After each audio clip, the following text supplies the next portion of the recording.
कोपरगाव शहरातील आयशा कॉलनी परिसरात आज दिनांक 6 जून 2026 रोजी पुन्हा पोलीस प्रशासन व नगरपालिका प्रशासन यांच्या संयुक्त विद्यमाने मागील 10 दिवसातील दुसरी मोठी कारवाई पार पडली। या कारवाईत अवैध बांधकामावर कारवाई करण्यात आली असून यावेळी नगरपालिका प्रशासन व पोलीस प्रशासनाचा मोठा बंदोबस्त तैनात करण्यात आला होता। यापूर्वी 26 मे रोजी संजय नगर व आयशा कॉलनी परिसरात अवैध बांधकामे तसेच बेकायदेशीर कत्तलखान्यावर मोठी कारवाई करण्यात आली होती। विशेष म्हणजे या भागातील बेकायदेशीर कत्तलखान्याबाबत विविध हिंदू संघटनांनी प्रशासनाकडे तक्रारी व निवेदन देऊन कारवाईची मागणी केली होती। त्यानंतर प्रशासनाने संयुक्त मोहीम राबवित संबंधित ठिकाणी कारवाई केली होती।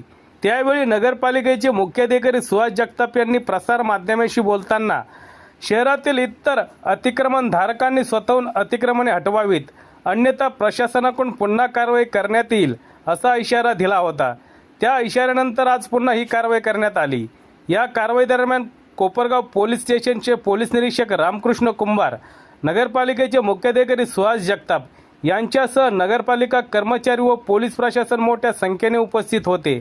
अवघ्या 1 तासाच्या कालावधीत ही कारवाई यशस्वीरित्या पूर्ण करण्यात आली।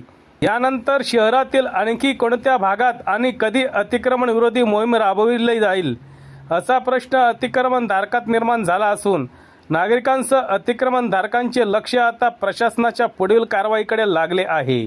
सत्य एक्सप्रेस न्यूजसाठी रवींद्र जगताप, कोपरगाव।